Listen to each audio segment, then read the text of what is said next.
Welcome to Lore of the Ring, where we uncover the hidden roads of Middle-earth and tell the tales that Tolkien never wrote. Before we begin, take a moment to let us know in the comments where you're watching from and what time of day or night this narration has reached you. There are places in Middle-earth where the light has never touched, caverns so deep that even the roots of mountains do not reach them. Halls carved not by the patient hands of dwarves, but by claws, by fire, by the slow grinding of hatred against stone. These are the forgotten kingdoms, the empires of shadow that rose and fell in silence, their wars unrecorded, their kings unnamed by the histories of elves and men. But the darkness remembers. Long before Bilbo Baggins stumbled through the blackness of the Misty Mountains, before the One Ring was found glittering in the depths, before Thorin Oakenshield led his company into the belly of stone, there was Goblin-town, a labyrinth of smoke and iron, of torture and cunning, where thousands upon thousands of goblins lived and bred and died in service to a single throne. A throne of bone and beaten gold. A throne upon which sat a king whose name has been swallowed by time, but whose legend lingers like poison in the veins of the earth. They called him the Great Goblin. To the free peoples, he was a footnote, a monster slain by Gandalf in a flash of silver flame, nothing more than an obstacle on the road to Erebor. But to the creatures who crawled through the darkness, to the wretched and the enslaved, to those who knew the true depth of the mountains, he was something far greater. He was a warlord, a liberator, a tyrant, a visionary who dared to dream of an empire where no master's whip would ever fall again. The dwarves of Durin's line spoke of him only in whispers, and even then, not by name. They told tales of tunnels that shifted when you weren't looking, of voices that called from behind you in the dark, of shadows that moved with purpose and malice. They warned their children never to stray from the light of the lantern, never to follow the sound of drums, never to answer when something in the blackness called their name, because Goblin-town was not merely a lair. It was a kingdom, a civilization built on cruelty, yes, but also on cunning, on survival, on a bitter and burning will to exist in defiance of a world that had cast them into the depths. And at its heart sat the Great Goblin, vast and pale, his eyes gleaming with a malevolent intelligence that few of his kind possessed. He wore no armor, for his flesh was thick as boiled leather. He carried no sword, for his claws were sharper than any blade. But upon his brow rested a crown of gold and bone and obsidian, forged in the furnaces of his own domain, a symbol of a power that the surface world never understood.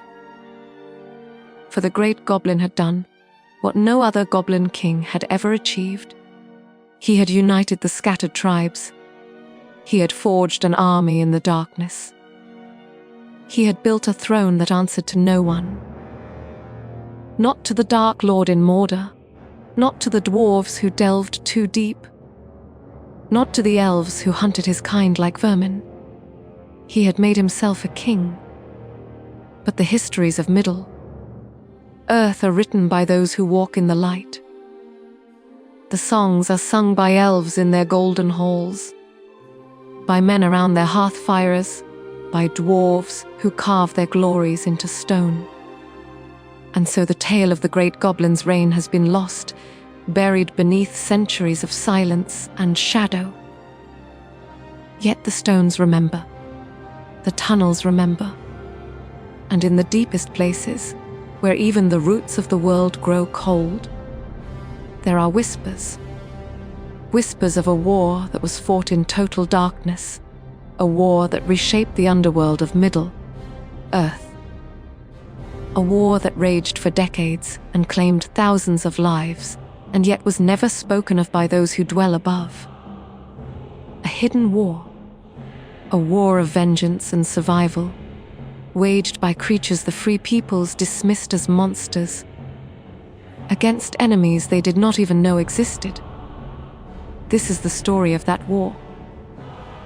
This is the tale of how the Great Goblin rose to power, how he carved his empire from the living rock, how he defied the will of Sauron himself, and how his death sent ripples through Middle-earth that are felt even to this day.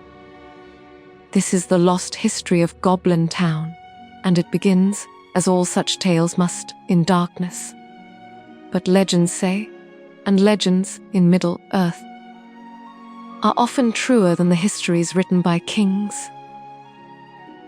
That before the Great Goblin was slain by Gandalf's blade, before his corpse was cast into the abyss, before his name became a whisper, and then a silence, he had waged a war so secret, so deeply hidden beneath the skin of the world, that even the wise never knew it had been fought. A war that changed everything, and no one above the mountains ever knew. When Morgoth, the first Dark Lord, was cast into the void at the end of the First Age, his servants scattered like ashes on the wind. Some fled east, to the lands beyond the sight of elves and men. Some hid in the ruins of Angband, crawling through the wreckage of their master's broken fortress. And some descended, deep into the bones of the earth, where the light of the sun and moon could never reach them. Among those who fled into darkness were the goblins. They were the least of Morgoth's creatures, bred for cruelty and labor, expendable and despised even by the orcs who fought beside them. They had no homeland, no history, no songs of glory. They were vermin, subsisting in the cracks of the world, hunted by elves, enslaved by Sauron, driven from their tunnels by dwarves who carved ever deeper into the mountains. For thousands of years, they endured. They survived, but they did not thrive, until one among them rose. His name has been lost to time, or perhaps he never had one. The goblins did not call him by a name. They called him by a title. The Great Goblin, the king beneath the stone, the one who bows to none. He was not the largest of his kind, though he grew vast in his later years. He was not the strongest, though few could match his strength. But he possessed something far more dangerous than size or power. He possessed intelligence. In a race defined by cruelty and chaos, he was cunning. In a species that knew only servitude and savagery, he was a strategist. And in the lightless depths of the Misty Mountains, where the scattered goblin tribes fought and devoured one another in endless, petty wars, he saw an opportunity. He began in the northern reaches, near the ancient fortress of Mount Gundabad, where the goblins had dwelt since the elder days. There, he challenged the chieftains one by one, not always with strength, but with words, with promises, with visions of a future where goblins would no longer cower in the dark. Those who would not follow him, he killed. Those who resisted, he broke. Those who joined him, he rewarded with plunder and power. And slowly, tribe by tribe, tunnel by tunnel, the scattered goblins of the Misty Mountains began to unite. He chose his seat of power carefully. A vast network of caverns deep within the high pass. A place where the tunnels twisted and wound like the roots of some monstrous tree. A place where armies could be hidden and enemies lost forever in the labyrinth. The dwarves had delved, there once, long ago. But they had abandoned it, driven out by the darkness and the things that moved within it. The goblins claimed it, and they called it Goblin-town. It was not beautiful. It had none of the grandeur of Khazad-dûm, none of the artistry of the elven halls. It was a place of smoke and filth, of narrow bridges spanning bottomless chasms, of crude forges and torture chambers and pens where prisoners were kept like cattle. But it was theirs, and it was vast. Beneath the mountains, the Great Goblin built his empire. He did not rule through fear alone, though fear was his tool. He understood his people. He knew that goblins thrived on cruelty, on hierarchy, on the pleasure of dominating those weaker than themselves. And so he gave them that. He created a society of tiers, of rank and privilege, where the strong rose and the weak were consumed. But he also gave them something they had never known before: purpose. In the forges of Goblin-town, weapons were made. Crude, yes, but effective. Blades that could pierce dwarven mail. Poisons that could kill a man in seconds. Traps that could collapse an entire tunnel, burying enemies alive. The goblins had always been scavengers, thieves, creatures of opportunism. But under the Great Goblin, they became something more. They became an army. He bred wargs in the deepest pits, training them to obey goblin riders. He sent scouts into the far tunnels, mapping every passage, every entrance, every secret way beneath the mountains. He forged alliances with trolls, promising them prey in exchange for their service. He even communicated with the Great Cave. Worms, ancient and mindless things that burrowed through the stone, using them to carve new tunnels, to collapse old ones, to reshape the underworld to his design. And he kept his kingdom hidden. For the Great Goblin understood something that few of his kind ever grasped: that true power lies not in open conquest, but in secrecy. He did not march his armies into the light. He did not challenge the free peoples in open battle. Instead, he struck from below. Travelers vanished on mountain passes. Dwarven mining expeditions simply disappeared. Caravans were found empty, their goods taken, their guards slaughtered, with no sign of who had attacked them. The free peoples blamed bandits, or wild beasts, or the cruelty of the mountains themselves. They never suspected the truth. Because beneath their feet, in the darkness they could not see, an empire was rising. An empire built on hatred, on memory, on the bitter knowledge that the goblins had been cast aside, enslaved, hunted, and forgotten. And the Great Goblin had not forgotten. He remembered the ancient wars, when his ancestors had been driven from the northern mountains by the dwarves of Durin's folk. He remembered the dominion of Sauron, who had enslaved the orcs and goblins of the Misty Mountains, using them as cannon fodder in his wars. He remembered the elves, who hunted his kind for sport, who sang songs of their extermination as though it were a righteous deed. He remembered it all, and he swore that never again would the goblins bow to another master. Never again would they be used and discarded.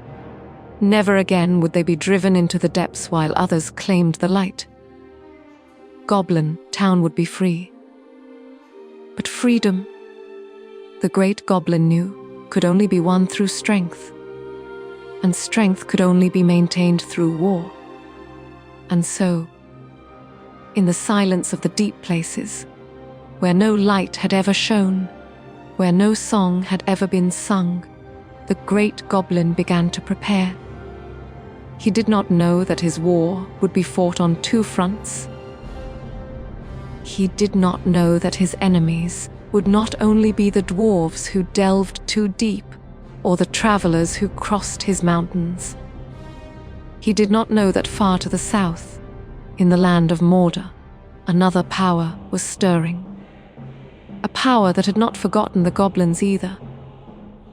A power that had plans of its own. A power that would not tolerate a rival king in the darkness. But that revelation was still to come. For now, in the halls of Goblin-town, the drums beat steadily, the forges roared with flame, and the great goblin sat upon his throne of bone and gold, his pale eyes gleaming with anticipation. The war was coming, and the world above would never see it. Hatred is a patient thing. It does not burn itself out in a single blaze of fury. It smolders, it waits. It feeds on memory, on humiliation, on the slow accumulation of every slight, every injustice, every wound that never healed. And the goblins had been wounded for thousands of years. They remembered the wars of Beleriand, when they were thrown into battle by Morgoth. Their bodies piled high on the fields of the north, while the elves sang songs of their slaughter. They remembered the breaking of Angband, when they were driven into exile, scattered like rats fleeing a burning ship. They remembered the rise of Sauron, who promised them power and gave them only chains, who used them as slaves and soldiers and discarded them when they were no longer useful. But most of all, they remembered the dwarves who had delved into the mountains and claimed them as their own, who had carved their great halls and their mighty cities into the stone that the goblins had called home since the elder days, the dwarves who had driven the goblins deeper and deeper into the earth, into the lightless places, into the cold and the dark and the silence, the dwarves who had taken everything. For centuries, the goblins had endured this. They had hidden in the shadows, raiding when they could, fleeing when they must, surviving on scraps and cunning and the hope that one day, perhaps, they might reclaim what had been stolen from them. And then the dwarves made a mistake.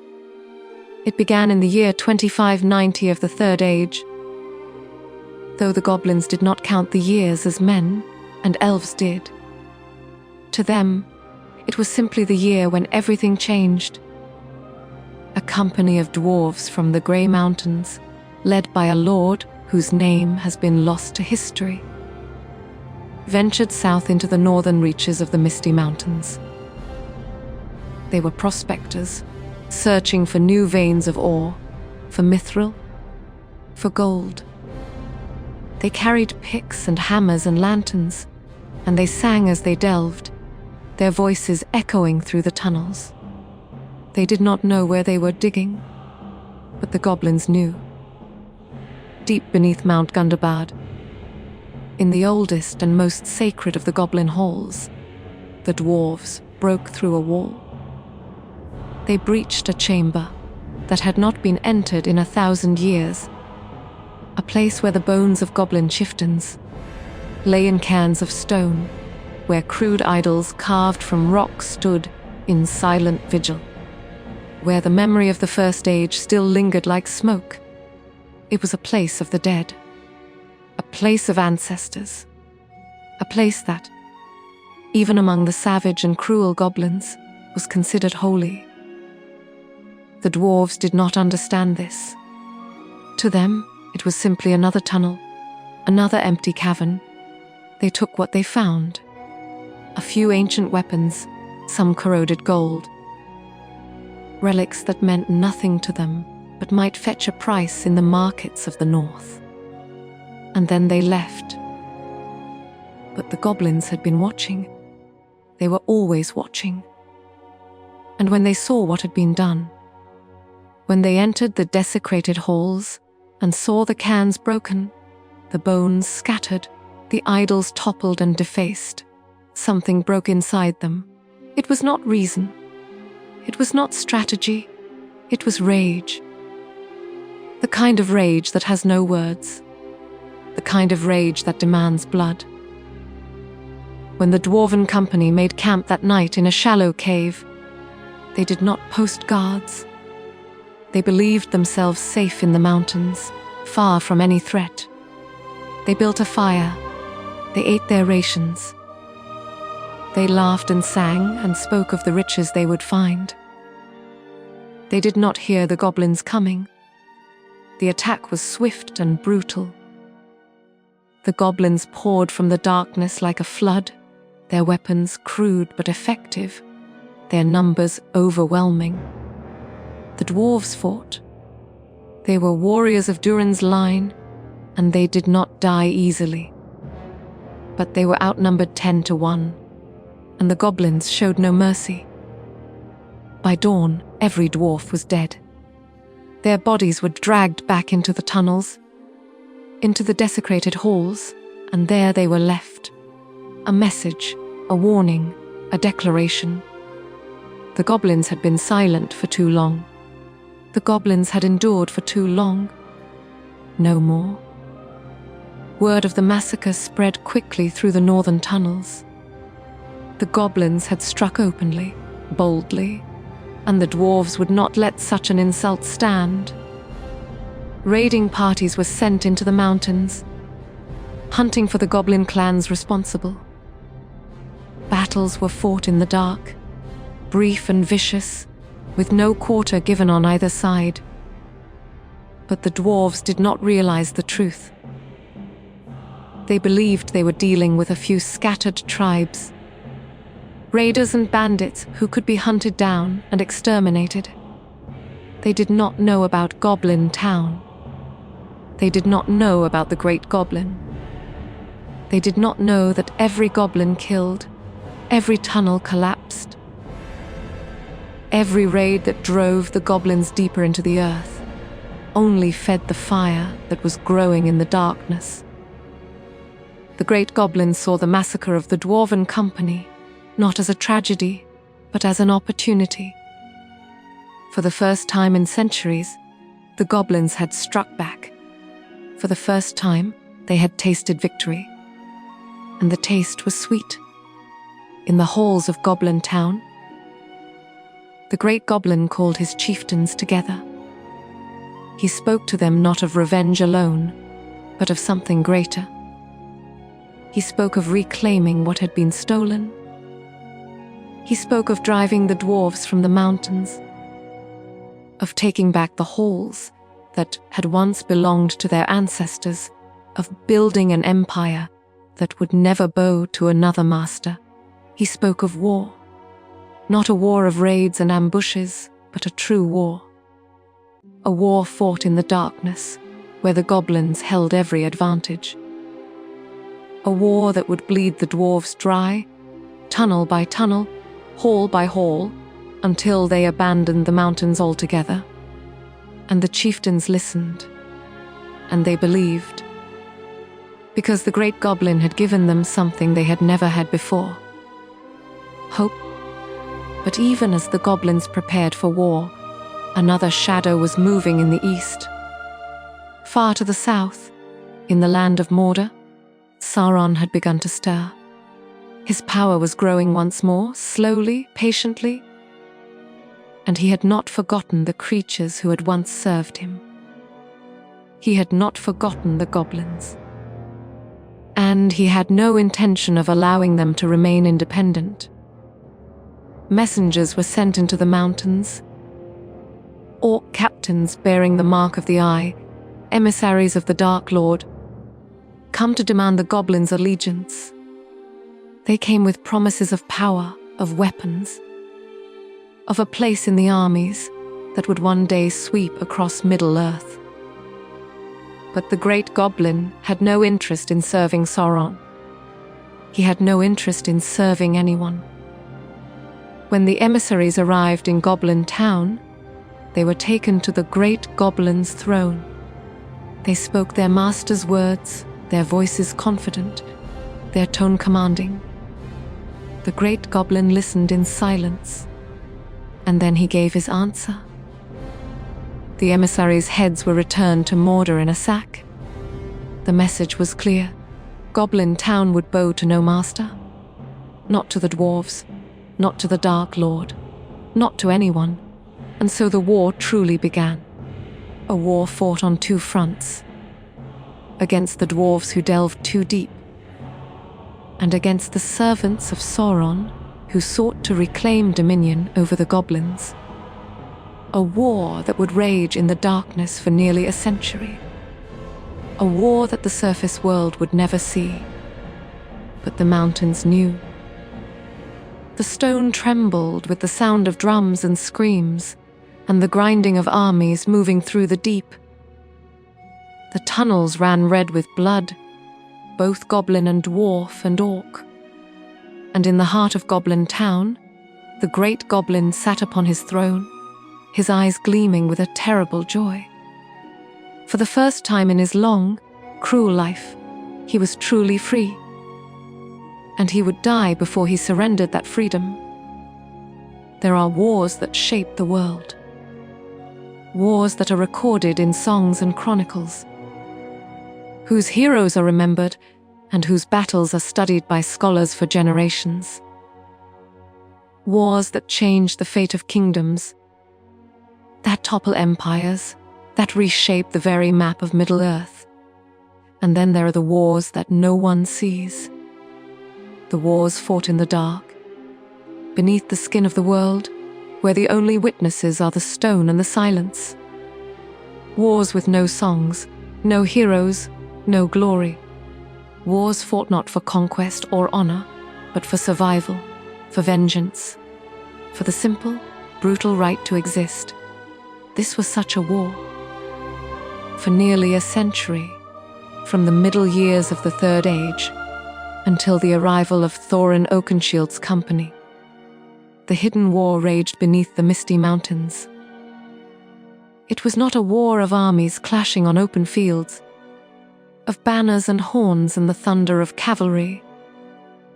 It was a war of shadows and ambushes, of tunnels collapsing in the dark, of silent knives and poisoned wells and enemies who disappeared into the stone. It was a war of attrition, of patience, of cruelty, and it was fought on two fronts, to the north and west. The goblins of Goblin-town waged a relentless campaign against the dwarves who had encroached upon their territory. Every dwarven mining expedition that ventured too deep was met with brutal resistance. Tunnels were collapsed behind them, cutting off their retreat. Supply lines were raided, leaving them starving in the dark. And when they slept, the goblins came, silent, merciless, leaving no survivors. The dwarves fought back, of course. They were not easily cowed. They sent warriors into the tunnels, heavily armed and armored, hunting for the goblin lairs. They collapsed passages, flooded chambers, set traps of their own. But the goblins knew the mountains in ways the dwarves never could. They knew every hidden passage, every secret way, every crack in the stone wide enough for a blade to slip through. And for every goblin the dwarves killed, 10 more came crawling from the darkness. It was not a war the dwarves could win. Not truly. They could hold their halls, yes. Fortify their positions, make the cost of attacking them too high. But they could not root out the goblins entirely. The tunnels went too deep. The darkness was too vast. And so they did what they had always done. They endured. They dug deeper. They built stronger doors, thicker walls, brighter forges. They sang their songs and carved their histories into stone. And they pretended that the goblins were nothing more than vermin, a nuisance, a problem to be managed, but never truly feared. But in their private councils, in the deep halls where only the eldest dwarves gathered, They spoke the truth. The goblins were winning. Slowly, inch by inch, tunnel by tunnel, the dwarves were being driven back. Not in great battles, but in 1,000 small defeats. A mine abandoned here, a passage sealed there, a company that never returned. The mountains were vast, and the dwarves could not be everywhere at once. And the goblins were patient. But the war against the dwarves was only half the story. To the south and east, the Great Goblin faced a different enemy. An enemy far more dangerous than any dwarf, Sauron. The Dark Lord's power was growing once more, slowly reasserting itself across Middle-earth. And as his strength returned, so too did his ambition. He sought to reclaim dominion over all the creatures of darkness, to bind them once more to his will, to build the armies that would one day march upon the free peoples. And that included the goblins. Sauron's emissaries came again and again to Goblin-town, each time with greater threats, greater promises, greater displays of power. They brought gifts. Weapons forged in the fires of Mordor, armor inscribed with dark runes, promises of vast riches for those who would serve. And each time, the Great Goblin refused. He was not fool enough to believe that Sauron offered partnership. He knew what servitude to the Dark Lord meant. He had heard the tales from the elder goblins, the ones who remembered the Second Age, who had seen their kin enslaved and thrown into the grinder of Sauron's wars. He knew that to accept Sauron's gifts was to accept Sauron's chains. And so he sent the emissaries back, sometimes with insults, sometimes with threats, sometimes with their heads separated from their bodies. And Sauron, patient as he was, began to lose patience. Orc warbands were sent into the mountains, not as emissaries, but as conquerors. They came from the south, from the strongholds near Mordor, battle, hardened and cruel, veterans of 100 conflicts. They marched into the tunnels with fire and iron, intent on bringing the goblins to heel by force. They did not march out again. The goblins knew their tunnels. They knew every ambush point, every choke point, every place where a small force could hold against a much larger one. And they fought with a desperation that the orcs, for all their strength, could not match, because the goblins knew what defeat meant. It meant slavery. It meant chains. It meant the end of everything the Great Goblin had built. And so they fought like demons. Orc patrols vanished in the dark, their screams echoing through the tunnels before being cut short. Warbands were lured into dead ends and buried alive beneath tons of collapsing stone. Messengers sent to report back to Mordor were found days later. Their bodies hung from the ceiling of a tunnel, their eyes gouged out, their tongues cut from their mouths, and carved into their chests in crude runes was a message. No master, no chains. The war between the goblins and the orcs was even more savage than the war against the dwarves, because this was not simply a territorial conflict. This was ideological. This was a battle between those who sought freedom and those who sought dominion. And neither side would yield.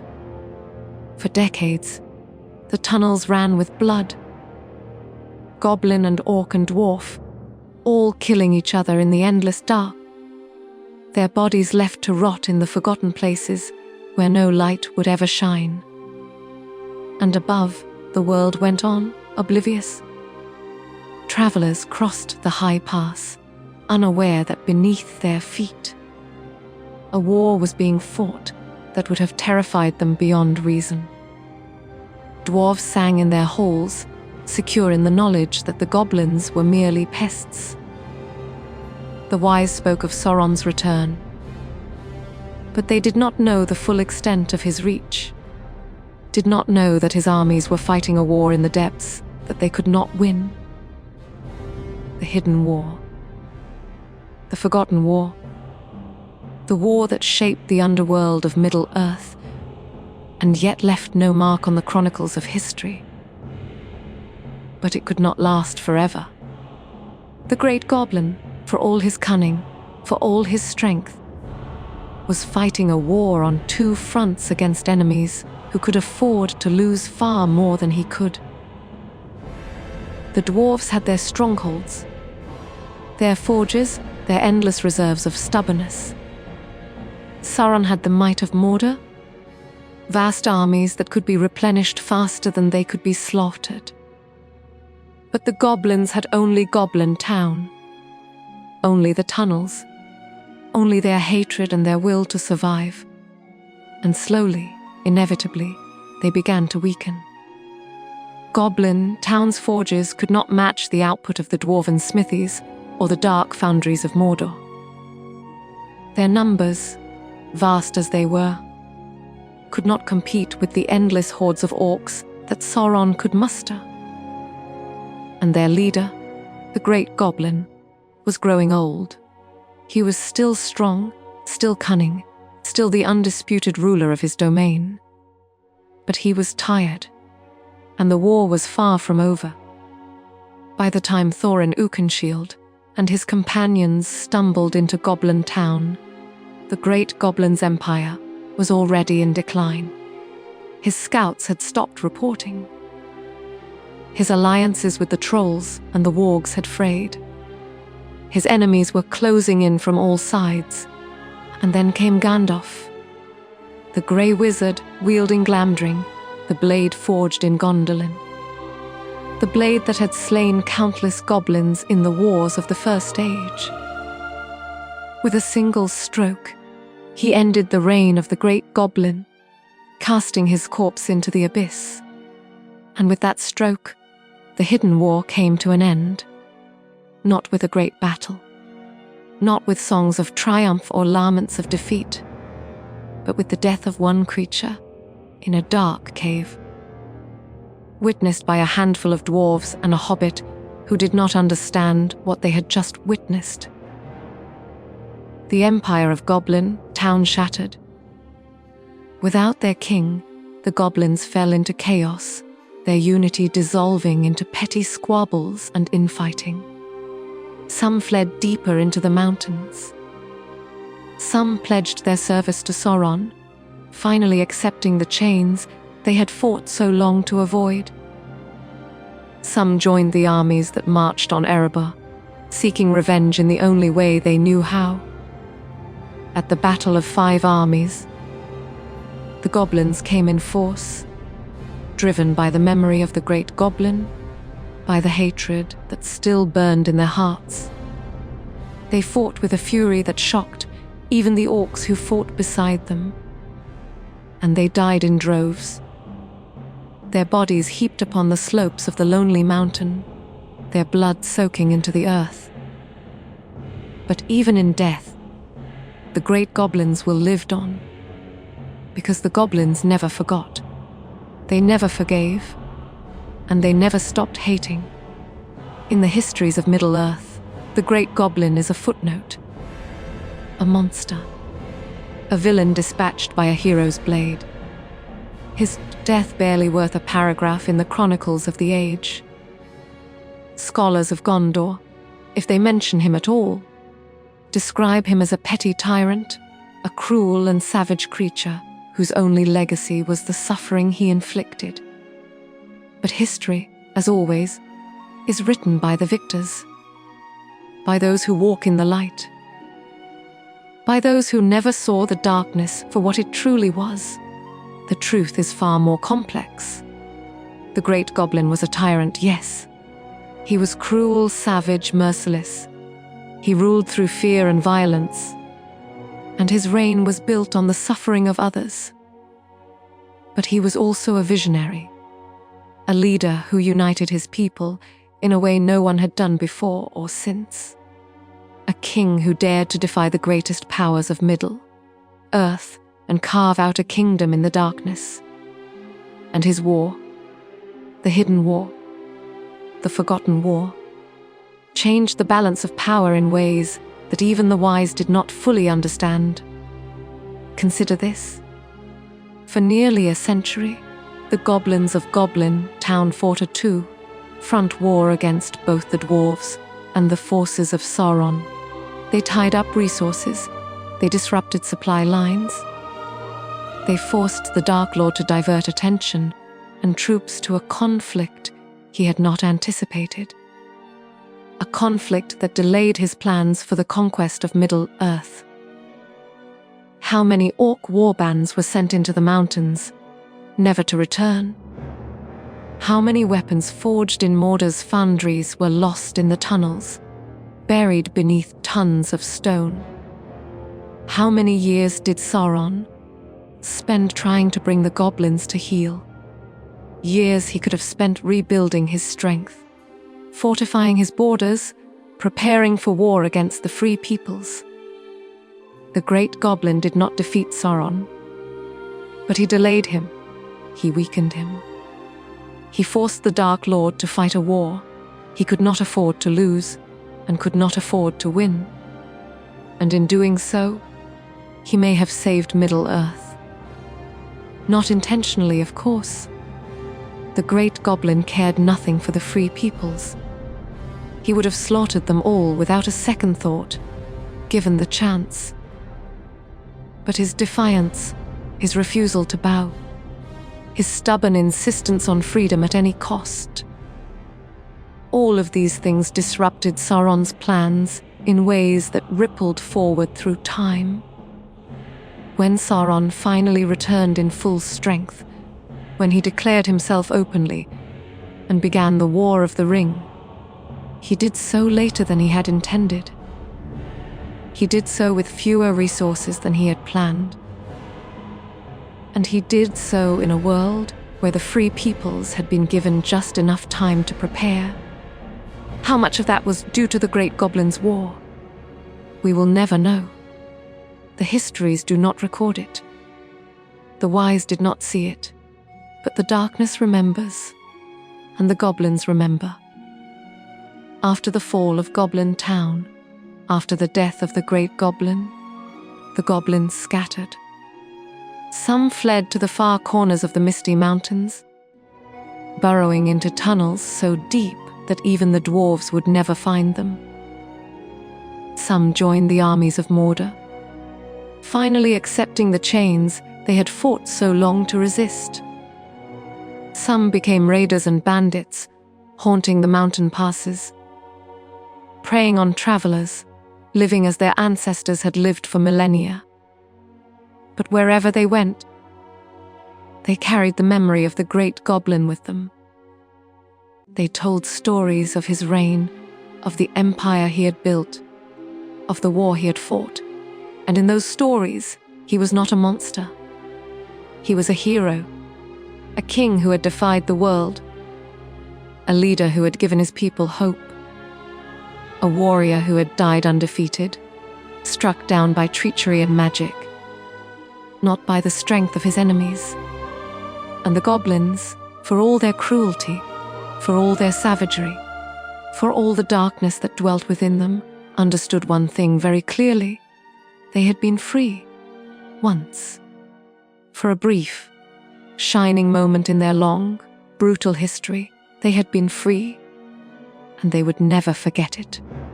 Even today, in the deep places of the world, where the roots of mountains grow cold and the stone is silent, there are goblins who still sing the songs of Goblin-town. Crude songs, brutal songs, songs of hatred and vengeance and defiance.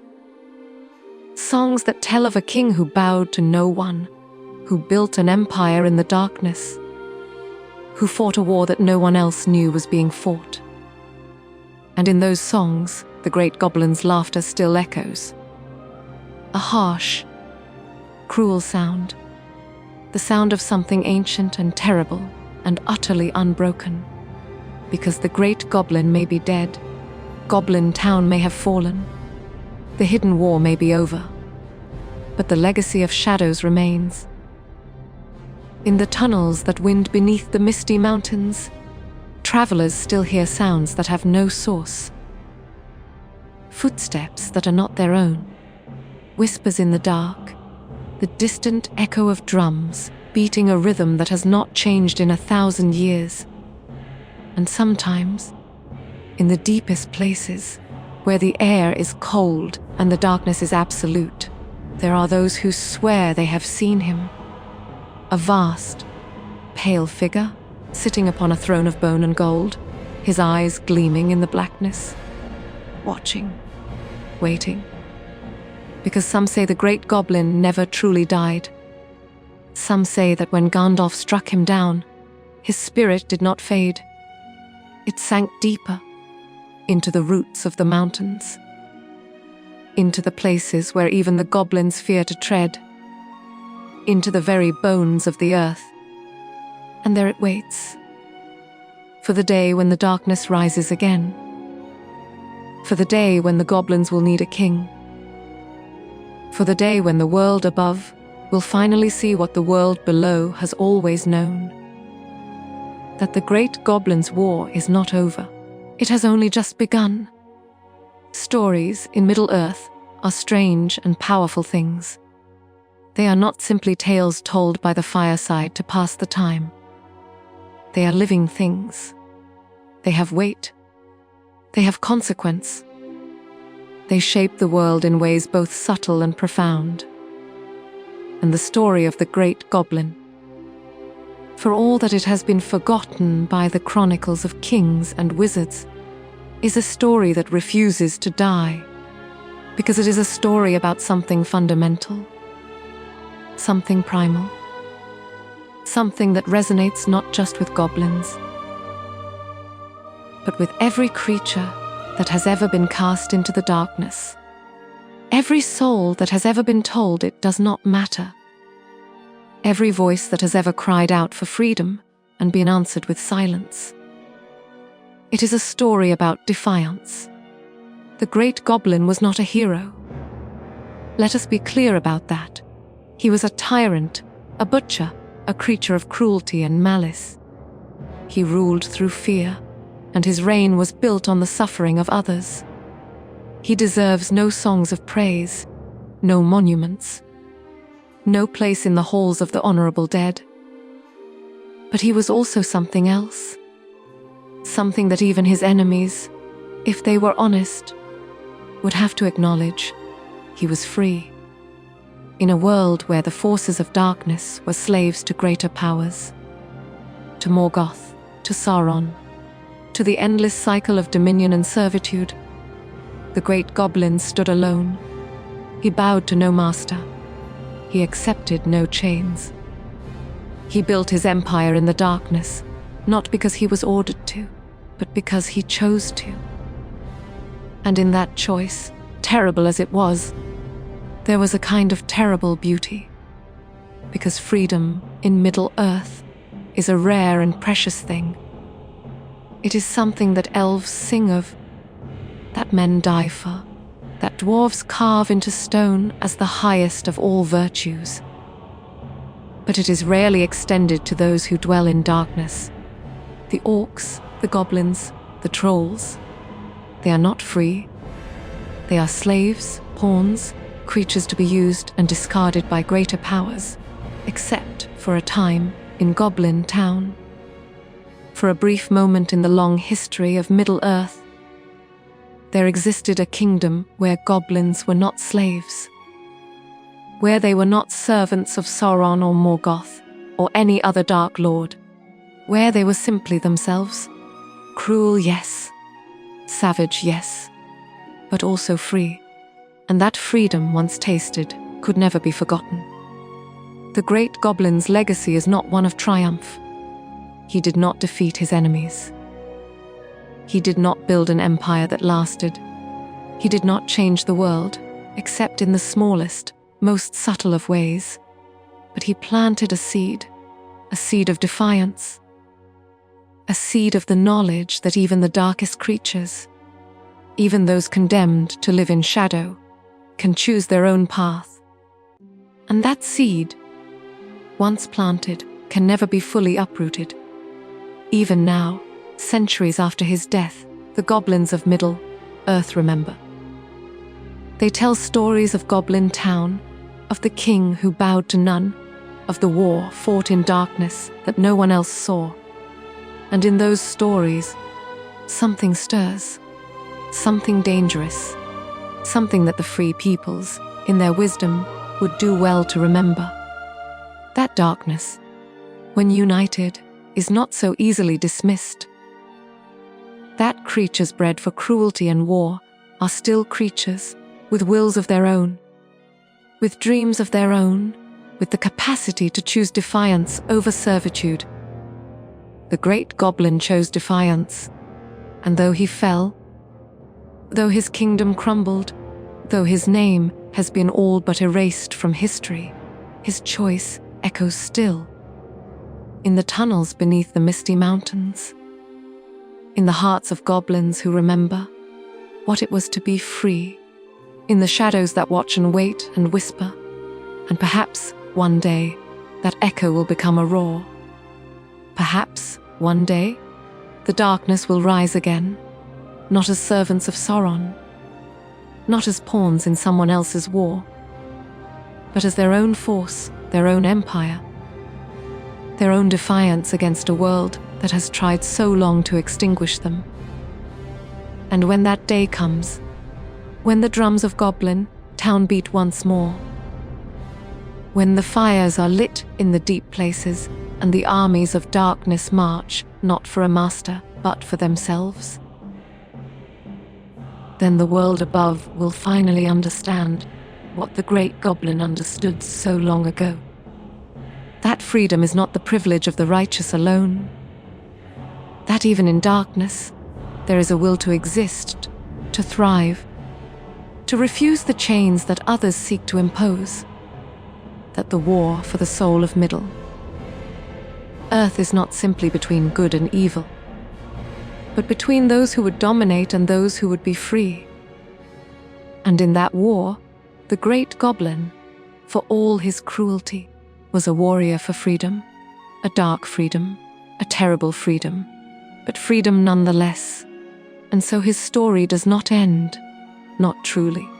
It lingers, like smoke in a closed room, like blood on stone, like the echo of a scream in an empty hall. It waits, in the darkness, where all the forgotten things dwell. And in that darkness, if you listen carefully, if you are brave enough or foolish enough to venture into the deep places where no light has ever shone, you might hear it. The sound of drums, steady, rhythmic, relentless. The sound of a kingdom that never truly fell. The sound of a king who never truly died. The sound of the Great Goblin's laughter, echoing through the ages, promising that no darkness, no matter how deep, is ever truly conquered. Because the darkness does not forget. It never forgets. And one day, perhaps tomorrow, perhaps in 1,000 years, it will remember its king, and it will rise. Dear listener, this story ends, but many await. Subscribe so no tale escapes you.